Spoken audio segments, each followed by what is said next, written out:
Hi friends, कैसे हो आप सभी। आज मैं फिर से एक वीडियो बनाकर लेकर आया हूँ आपके लिए, जिसमें मोस्ट इंपोर्टेंट क्वेश्चन बताए गए हैं जो बार बार एग्जाम में पूछे जा रहे हैं। कई साल से बार बार एग्जाम में ये क्वेश्चन लगभग हर बार एग्जाम में आ रहे हैं, तो ध्यान से क्वेश्चनों को देखेंगे और नोट करेंगे, ठीक है, ताकि आपका एग्जाम क्लियर जा सके।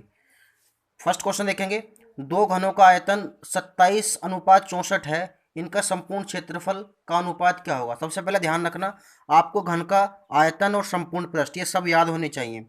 तो घन का आयतन होता है आपका ए की क्यूब, लेकिन ये कह रहा है दो घनों के आयतनों का अनुपात। तो दो घन, पहले घन का आयतन A1 की क्यूब और दूसरे घन का आयतन A2 की क्यूब हम मान लेते हैं 27:64 है। कितना है? 27:64 है, ठीक है। तो आप देख सकते हो, जो 27 है वो 3 की क्यूब होता है और जो 64 है वो 4 की क्यूब होता है, ठीक है। उसके बाद देखेंगे, क्यूब से क्यूब हट जाएंगी आपकी, तो A1/A2 आपका कितना आएगा? 3/4, ठीक है। उसके बाद कहा है इसने कि संपूर्ण क्षेत्रफलों का अनुपात बताओ। तो संपूर्ण क्षेत्रफल दोनों घनों का, पहले का होगा 6A1 का स्क्वायर, दूसरे का 6A2 का स्क्वायर। बिल्कुल शॉर्ट ट्रिक है, ध्यान रखना। तो 6 से 6 कैंसिल हो जाएगा। A1 की वैल्यू कितनी है? 3 का स्क्वायर। A2 की वैल्यू कितनी है? 4 का स्क्वायर। तो कितना आएगा? 3×3 = 9 और 4×4 = 16। यही आपका आंसर है, 9:16। मोस्ट इंपोर्टेंट क्वेश्चन है, शॉर्ट ट्रिक है बिल्कुल आपके लिए, ठीक है। उसके बाद देखेंगे, एक घन के विकर्ण की माप इतनी है, इसका आयतन बताओ। तो घन का विकर्ण का फॉर्मूला याद होना चाहिए आपके। घन का विकर्ण का फॉर्मूला होता है √3a। तो विकर्ण की माप कितनी है? 4√3। तो √3a का मान है इसमें 4√3, ठीक है बेटा। उसके बाद √3 से √3 कैंसिल हो जाएगा, ए की वैल्यू आएगी आपकी 4। फिर कहा है घन का आयतन बताओ। तो घन का आयतन कितना होता है? ए की क्यूब। ए की वैल्यू 4 आई, तो 4 की क्यूब करेंगे तो आपका कितना आएगा? 64। तो सिंपल है, बिल्कुल इजी क्वेश्चन है, ठीक है। आराम से आप कंपटीशन सॉल्व कर सकते हो, बिल्कुल आसान तरीके से आपका कंपटीशन सिंपल तरीके से सॉल्व हो जाएगा, ठीक है।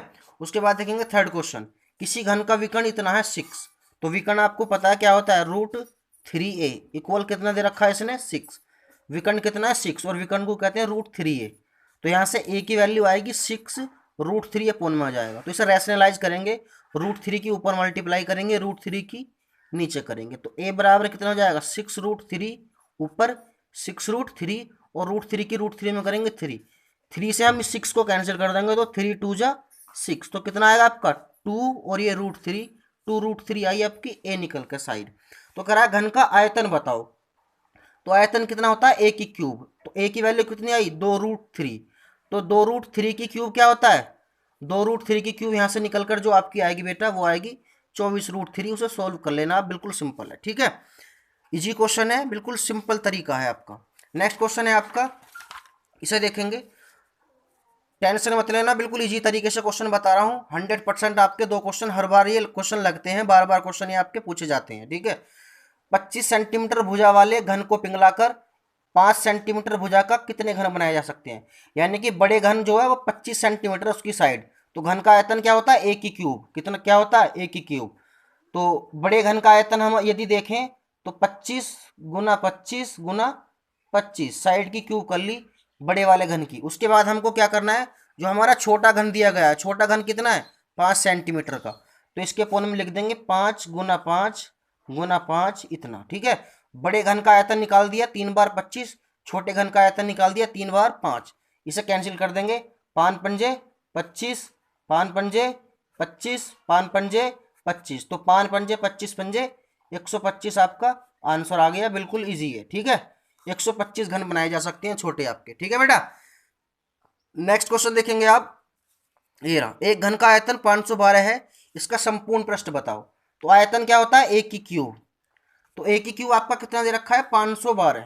512 आयतन का मतलब है ए की क्यूब का डायरेक्ट वैल्यू दिया है इसने। ए की क्यूब 512 किसकी क्यूब होता है? 6 की क्यूब। सॉरी, 512 जो होता है वो होता है आपका 8 की क्यूब। किसकी होता है? 8 की क्यूब, ठीक है। तो ए की वैल्यू कितनी आ जाएगी यहाँ से? 8। तो संपूर्ण पृष्ठ पूछ रहा है घन का। तो संपूर्ण पृष्ठ होता है घन का 6a²। फॉर्मूला जरूर याद कर लें। तो 6, ए की वैल्यू कितनी है आपकी? 8, 8 का स्क्वायर। तो 8 8 64, 64 छिक्का कितने हो जाएंगे आपके? 384 सेंटीमीटर स्क्वायर। बिल्कुल इजी क्वेश्चन है, ठीक है। नेक्स्ट क्वेश्चन देखेंगे, एक घन का संपूर्ण पृष्ठ का क्षेत्रफल 150 है, इसका आयतन बताओ। तो बिल्कुल इजी क्वेश्चन है। संपूर्ण पृष्ठ, इस जैसे संपूर्ण पृष्ठ क्या होता है 6a², तो डायरेक्ट इसने 6a² की वैल्यू दी है कितनी 150। 6 से 150 को काट देंगे, 6 दूनी 12 और 6 पंजे 30, 25 पर कट जाएगा। a² बराबर 25, और 25 किसका स्क्वायर होता है 5 का। ठीक है, तो आपकी ए की वैल्यू कितनी बनकर आई 5, ए की वैल्यू कितनी बनकर आई आपकी 5। उसके बाद कहा है इसने कि आयतन बताओ, तो घन का आयतन आपको पता है ए की क्यूब, तो इस 5 को 3 बार लिख लेंगे, तो कितना हो जाएगा आपका 125 सेंटीमीटर क्यूब। बिल्कुल इजी क्वेश्चन है, मोस्ट इंपॉर्टेंट है, बार बार एग्जाम में है। क्वेश्चन ध्यान से देखकर करके आप सरकारी नौकरी आसानी से ले सकते हो। नेक्स्ट क्वेश्चन देखेंगे, ये रहा, यदि दो गोलों की त्रिज्या इतनी है 3:2, तो उनके आयतनों का अनुपात बताओ। ये क्वेश्चन मैंने कई मैथ से आपके लिए निकाले हैं जो बार बार एग्जाम में पूछे जाते हैं, हर तरह के क्वेश्चन है, बिल्कुल सिंपल ट्रिक से मैं आपको बता रहा हूं इन क्वेश्चनों को। तो त्रिज्या कितनी दे रखी है आपकी R1 3 है, और R2 कितनी है आपकी 2, तो R1 3 रेडियस है और R2 कितनी है 2। कह रहा है आयतनों का अनुपात बताओ, किसका, गोले का। तो गोले का आयतन पता है आपको कितना होता है 4/3 पाई r की क्यूब। तो पहले गोले का आयतन V1 मान लेते हैं, दूसरे का V3, तो डायरेक्ट इनकी क्यूब कर देते हैं, इसमें 3 की क्यूब करेंगे यहाँ डायरेक्ट, तो 3 तिया 9 तिया, या 3 की क्यूब अपॉन इस वाले 2 की क्यूब। ठीक है, क्योंकि 4/3 पाई लगाओगे तो ऊपर 4/3 पाई से 4/3 पाई कैंसिल हो जाएगा, तो कितना आएगा आपका 27/8, यानी कि 27:8, 27:8। बिल्कुल सिंपल ट्रिक है, सिंपल फॉर्मूला है। R1 और R2 की वैल्यू दे रखी है, बस इनका क्यूब करना है।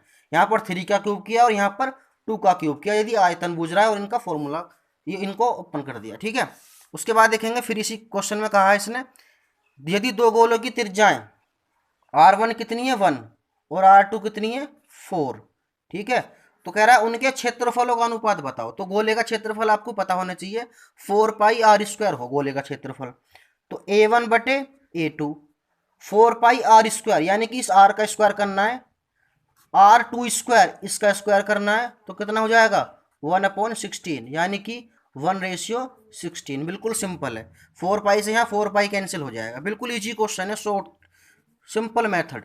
उसके बाद कहा है इसने, नेक्स्ट क्वेश्चन है आपका, इसे ध्यान से देख लें क्वेश्चन को, ये इंपॉर्टेंट क्वेश्चन है आपका, ये रहा।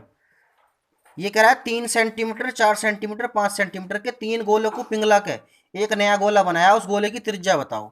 ठीक है, तो गोले का आयतन सबसे पहले आपको पता होना चाहिए 4/3 पाई r की क्यूब। तो हम क्या करेंगे, जो नया गोला बनाया था उसकी क्यूब कर लेंगे इधर, या ऐसे देख लो 4/3 पाई r की क्यूब। 3 गोले ये हो गए 4/3 पाई r1 की क्यूब, दूसरे गोले की 4/3 पाई r2 की क्यूब, तीसरे की 4/3 पाई r3 की क्यूब। कर लिया।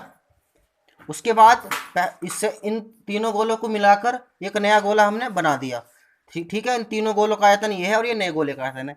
4/3 पाई कॉमन आकर 4/3 पाई से कैंसिल हो जाएगा, r की क्यूब। R1 की वैल्यू कितनी है आपकी 3, ये दे रखी, कितनी है 3, तो यहाँ 3 की क्यूब रख देंगे, प्लस R2 की वैल्यू कितनी है 4, तो यहाँ पर 4 की क्यूब रख देंगे, प्लस R3 की वैल्यू कितनी है आपकी 5, तो यहाँ पर 5 की क्यूब रख देंगे, R की क्यूब। अब इनकी क्यूब कर करके इनको क्या कर लेंगे, ऐड कर लेंगे, तो इसकी 27, इसकी कितनी 64, इसकी 125, तो कितना जाएगा 216, और 216 किसकी होती है 6 की क्यूब, और R बराबर कितना आएगा 6 सेंटीमीटर। ठीक है, तो बिल्कुल इजी क्वेश्चन है, मोस्ट इंपोर्टेंट क्वेश्चन है, बार बार एग्जाम में पूछे जाते हैं, तो ध्यान से क्वेश्चनों को नोट करें और चैनल को सब्सक्राइब करें ताकि अगली वीडियो का नोटिफिकेशन आप तक बहुत जल्दी पहुंच सके। Thank you.